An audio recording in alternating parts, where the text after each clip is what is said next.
Hey everybody, welcome to my DoDonPachi 1 all with commentary. This is something I have been working on for quite a while. In the grand scheme of things, DoDonPachi was one of the first bullet hell shmups that I really started enjoying and that got me into the genre. And I had decided a long time ago, years ago, that I wanted to eventually 1 all it, but it was at that point it was just too big of a of a goal to try to achieve. So it wasn't until like the last few months where I really started to focus and practice and put a lot of time and energy into actually doing the 1 all. So I finally achieved that, and even though I am a noob shmup player that really has no standing whatsoever within the shmup community, I thought this would just be fun to do, to just break down my run and talk about it.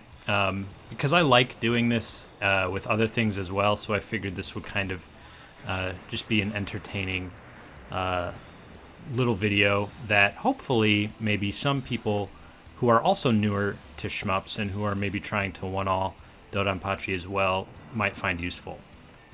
So with that in mind, before we actually get to the run, there are a few just kind of overriding principles I want to explain that that will hopefully help you understand kind of what I'm thinking as I am going through this run and why I do certain things when I do them. So first of all, obvious pretty much from the beginning, but I'm not playing for score. So you won't see any high level scoring play here. No intentional chaining, no maximum bomb bonuses, no B collection except in the first stage, which I'll just kind of explain when we get to the run and go through the first stage. But besides that, nothing, no score play at all. And the reason is because, well, first of all, I'm not good enough, but second of all, the only real reason that you care about your score in a survival run is to get to the points that are required for extends. So in DoDonPachi, that's 6 million and 20 million. Both of those scores occur in the first loop just naturally without you having to do anything specific to get them. So because of that, I'm not worried about my score really at all at any point. So that's the first thing. Second thing, kind of related to something I already mentioned, which is the maximum bomb bonus. If you don't know what that is, basically, if you have the maximum amount of bombs and then you collect an additional bomb power-up, in the bottom left, you'll start to see maximum start scrolling across. And what this means is at that point, you just gain score as the game progresses without you doing anything. So your score counter just keeps ticking up and up and up. The more bombs you collect without using any, when you have the maximum bonus, the faster your score increases. This is a major scoring component for playing for score. Like, you have to carry your bombs as far as possible without using them to get the most out of the maximum bomb bonus. Obviously don't do that here, and as a result, because I don't care about that maximum bonus, I pretty much routed out the first 4 stages based around where I would bomb. So you'll see any bomb you see used is intentional and planned. And I'll kind of explain that a little more as we get to those points in the game, because there are some places where I found that I was much more consistent to use a bomb than not, and I wanted to be consistent as I was learning how to get through these stages and bosses. So, and also there are points where if I don't use a bomb, it basically just gets like a bomb power up will just get wasted and go into a maximum, my maximum bonus without actually increasing the number of bombs I have total. So it's a waste to collect that bomb, so I find places to use them and kind of build my route around that. The third thing is the shot type I choose, which in this case is going to be CL. I will say that probably, so I put between 70 and 80 hours into practicing this. That includes, just doing save state replays over and over and over again, practicing sections of stages, practicing bosses, and then also includes doing the runs themselves, probably 70 to 80 hours. I would say 80 to 90% of that time was spent practicing on CS. And I'll explain why when we get to stage 3, because there's a very specific point in stage 3 where CS just makes it so much easier than any other shot type. But after a point, I was just getting so frustrated that I decided, all right, let's try a different shot type just for fun.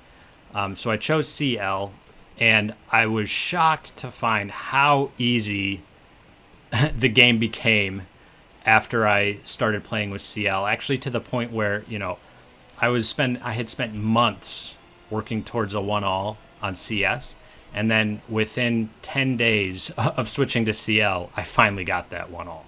Now, part of that is because my routing didn't really change that much between CS and CL, so it didn't take me having to relearn retrain my muscle memory or anything like that. But I do think that CL offers some amazing advantages, especially in stages 5 and 6.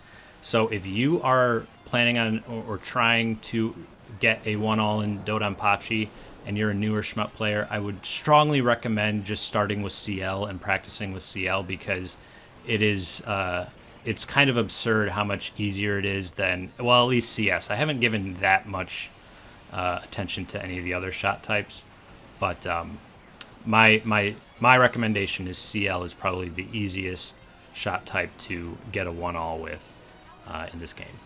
So, all right, with all that said, let's actually start looking at the run, and I will kind of explain it as we go along.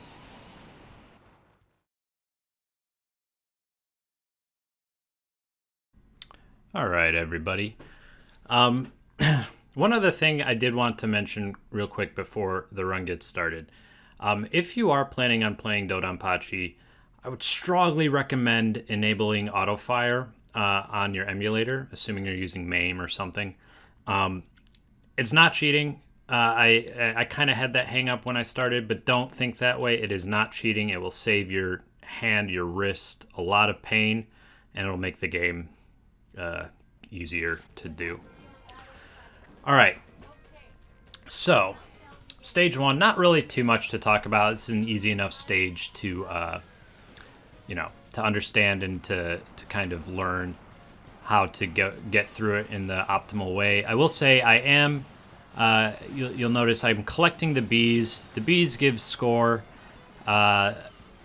That's really all they're there for. Also, if you want to initiate the second loop of the game, that's one way to do it, is to collect all the bees on every stage. But I'm just doing it here because it's fun. I mean, honestly, after a point, you play through stage 1 so many times when you're practicing doing runs. Or I shouldn't say practicing. When you're doing runs, you just play through stage 1 so many times that you have to find ways to kind of spice it up a little bit and make it a little more fun. So that's how I decided to do that, was by collecting the bees. Also makes it look a little, slicker. It's probably more fun to watch, slightly. I don't know. But anyway, not much to talk about here. It's a easy enough stage. I think, it's short. It's less than 2 minutes long. So, so right here, you're going to see me bomb this boss, laser bomb the boss at the end. The reason is not because I need to in order to beat the boss. This boss is super easy.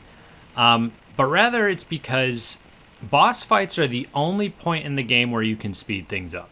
So otherwise the game is just scrolling at the same constant rate, and nothing you do changes how fast things go by. Boss fights can be sped up by killing the boss faster. In this case, I use that bomb to just get through stage 1 as quickly as possible, and also because I get that bomb back at the end of stage 2. So if I don't use it, it just kind of goes to waste.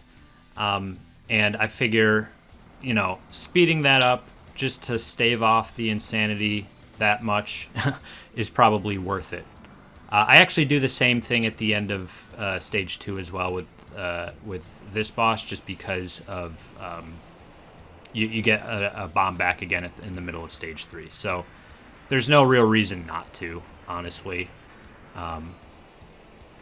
But anyway, so stage 2, not a whole lot to talk about here either. This is another pretty rote stage that doesn't take a whole lot of practice to get good at. I feel like this is one where, also, it's one that you don't really need to plan out. I mean, I have a route that I follow, but you can get by just kind of reacting to this for a long time without too many ill effects. It's pretty easy to just react and not really plan for.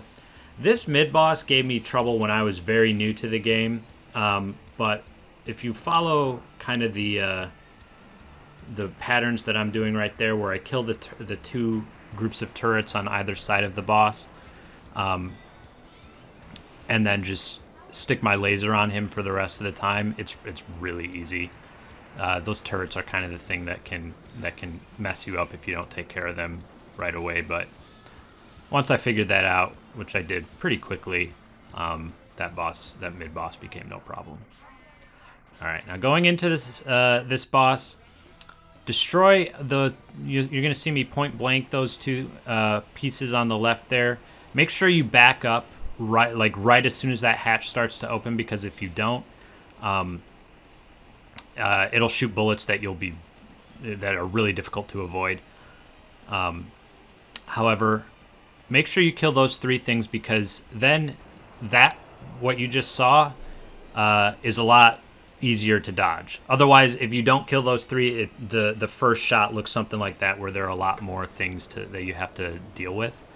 But if you kill the 3 elements on the left half of the tank right at the beginning, it only shoots half of that attack, basically, the first time. Okay, now let's talk about stage 3. Stage 3 was the first point, and I think this is kind of common in a lot of cave games, where the game actually kind of starts to get difficult, and it's if you're just playing by reaction and you're not actually learning the stage and adjusting your route, it can become really difficult to be consistent at it. There's a point that we'll get to in the middle of this stage where I could not for the life of me get past it, like, consistently. And that was where I began to think, okay, I began to experiment with the CS shot type, and that was actually the shot type that was getting me past that point consistently. I'll just start talking about it now because it's coming up. This part I do want to just comment on. Keep your shot just keep shooting with your shot the entire time. Don't bother with the laser, otherwise it can get really kind of messy and difficult. Needlessly so, I would say. But if you just keep shooting like that, you should be fine. Okay, this is where things get difficult. So these ships come up, these needle ships I call them, and when you're using CS, you can speed kill them before they shoot their needles, and this part becomes a cakewalk. However, with CL, your shot isn't strong enough, so you have to deal with all this RNG crap, and you often have to rely on those bullet cancels by destroying those big ships. This part is usually okay. It's this last part after this that becomes really kind of a crapshoot for me. I'm probably not approaching this in the best way. And luckily, that gave me some good RNG. It wasn't that difficult to get through it, but that part can just be a nightmare. I never really was able to fully crack that using CL. I got kind of a lucky draw there, but yeah. So just want to point that out. If you are having trouble with that portion, you're not alone. That was kind of the first big hang up for me. The rest of this, I would just say, if you have any questions or you're struggling with how to get through this airship part, go back and rewatch this route. Super consistent. In order to get that 1-up, you have to destroy... I don't think you have to destroy all the turrets. You just have to destroy like all the boxes and things that are on the ship. But always make sure you get that 1-up. Okay, stage 3 boss. Also pay attention here to my method, because most other people do not do this, I don't think. But my strategy is to destroy those things on the right wing first, destroy the stuff in the middle, and then destroy that rotating turret on the left, in that order. Because if you don't destroy... if you destroy the stuff in the middle first, both of the hatches on the wings will open up, and then you'll have 2 rotating turrets to deal with, and I just don't like it. I don't like intersecting circle patterns in bullet hells. They mess with my brain, and I struggle to get through them. So having to only deal with one at a time is much easier. And I went through so many iterations trying to figure out this boss. This is one of the hardest parts for me to figure out once I really cracked down and started to practice the game seriously. But now it's one of my most consistent bosses, I think. So I would study what I did in that boss fight if you are also struggling with it, because what I did there is super consistent, and I think is the easiest way to go about it. All right, so occasionally I would have to sometimes bomb on the stage 3 boss, but I would consider that to be acceptable. In this case, I did not, so I enter stage 4 with maximum bomb stock, which is important for the middle of the stage, as I'll describe when we get there. For the most part, though, this stage requires a lot of memorization. You have to kind of learn where all the tanks and everything are coming out from the sides and navigate left and right to cover them as quickly as you can, because otherwise it can get really nasty. So this one, I would just say keep going at it, and yeah, just memorize what's coming where. For here, stay over those tanks coming out of that little cave, and your spread will get everything coming from the left and right, and then speed kill that tank in the building. Here, stay in the middle together to make sure you're hitting both sets of tanks coming out from the left and right. And then, okay, so this is why it's good to have the bomb, the max bomb. Ignore that bomb power up. Stay to the right there to kill the tanks coming off of the top left, and then roll around like this, and boom. You collect that bomb, you get it back, make that part super easy. Stick your laser on this guy on the left side, slide over to the right. He goes down real quick. All right, this part, you just need to stay on your shot, don't laser, until here, where this tank comes out from the left. That part is tricky. You have to be in position. If you're out of position, this entire section can get really messy, and it's really easy to die. But again, I routed this. The route that I took right there in this playthrough was like picture perfect. So it's what I practiced, and it was what I was. Yeah, study that route if you want to know how to do that. And then I bombed there just because I have a bomb floating around that is going to go to waste otherwise, and it makes that part a little easier. Although it's pretty easy to do that, to dodge that anyway. All right, credit to Mark MSX from the Electric Underground for finding this safe spot. Put your thruster right to the right of where that emblem intersects the border at the bottom, and then for the first 4 waves of that attack, you don't have to move at all. I won't describe the boss glitch here because I actually don't end up getting it, but I was trying to get it here. If you want to know what it's supposed to look like, there are plenty of examples on YouTube. So I didn't get the boss glitch here, but it's okay because I had actually spent most of my time practicing this boss without the glitch, so I was pretty comfortable with the rest of the fight.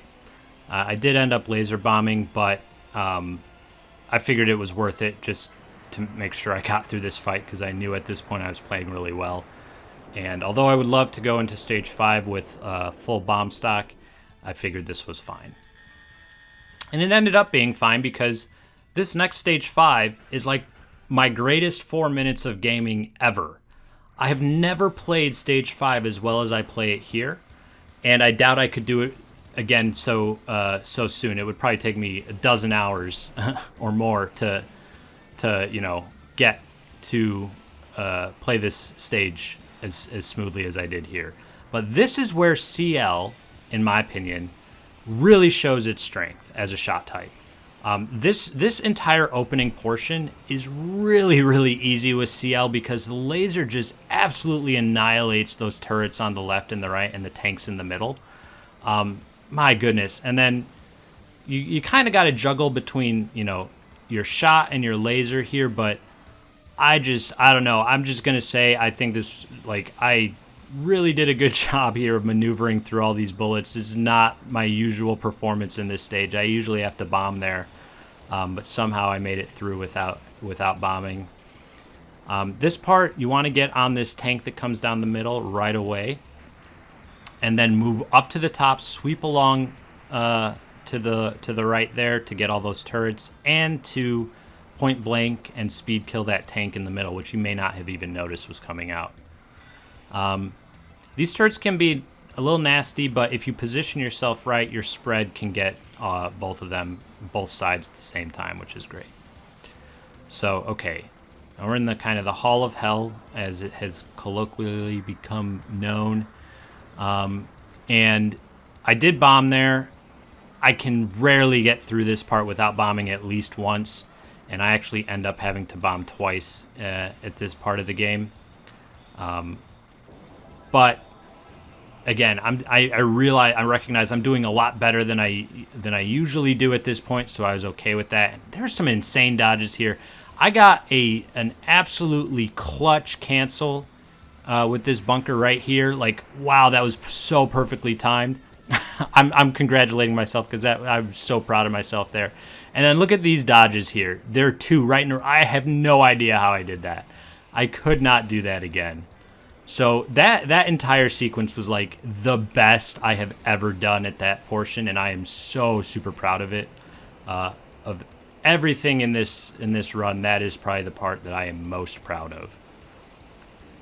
For this part, kill that bunker ASAP, and then go up, get to the top as soon as you can, and use your laser aura to kill those ships on the side.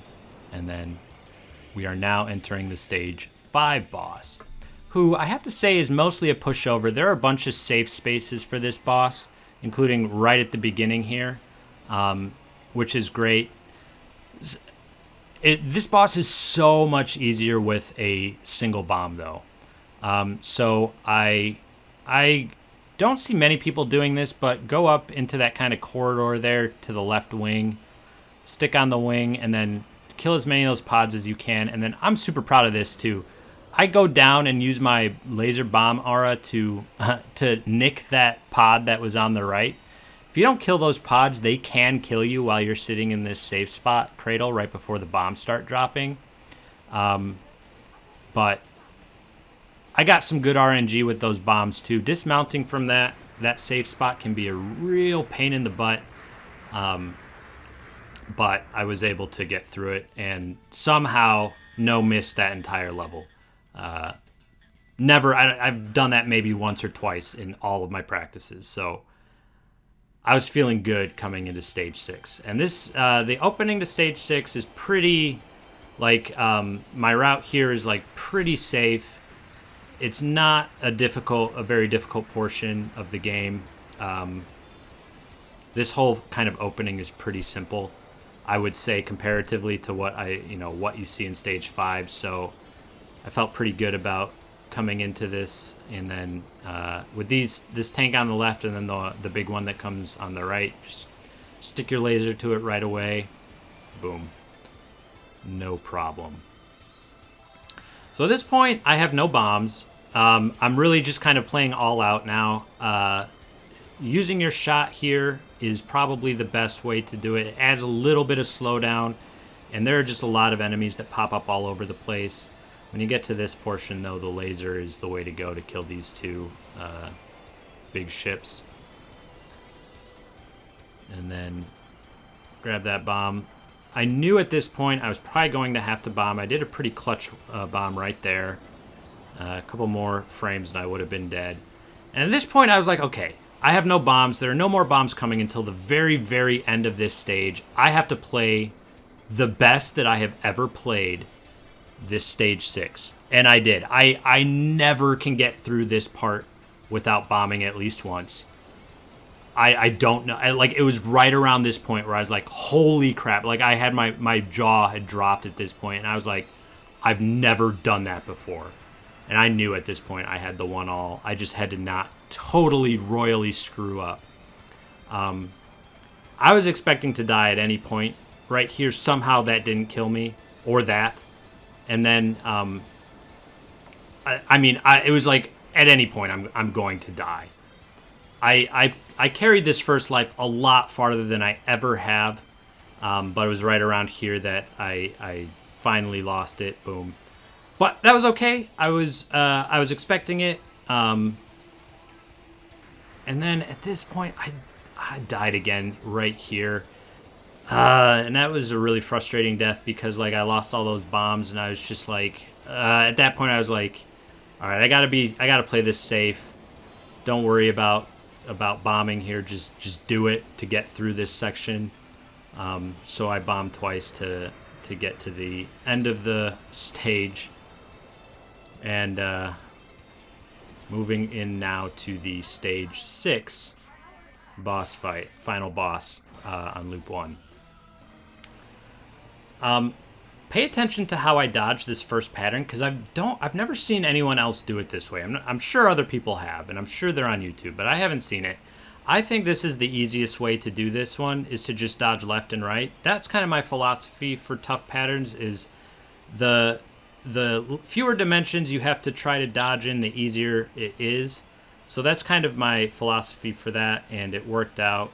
I died there, unfortunately, and then this boss fight is really pretty atrocious. I ended up relying on my bombs way more than I usually do in this fight. This is another one where it's easier, I think, to just dodge left and right, although I do die there as well.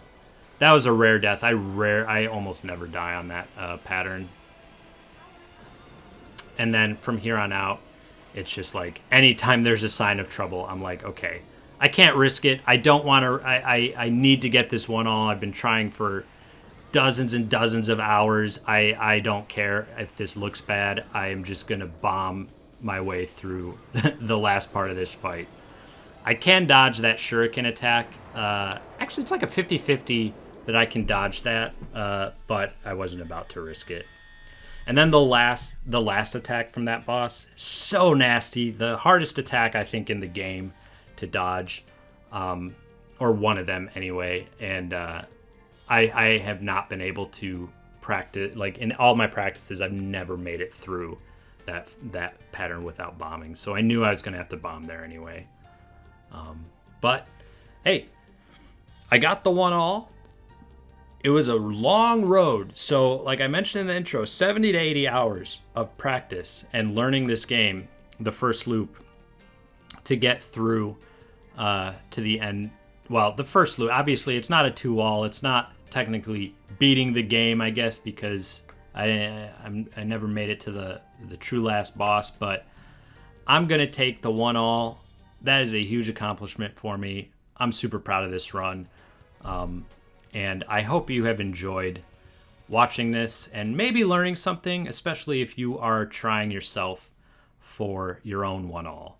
I just want to reiterate, check the routes. Practice those routes that I laid out in this game, and in this run rather. And I think you'll find that it makes a lot of the game a lot easier. I found a lot of really kind of good, I think, routes that just really helped me get through some of the most difficult parts of that game. So anyway, thanks for checking this out.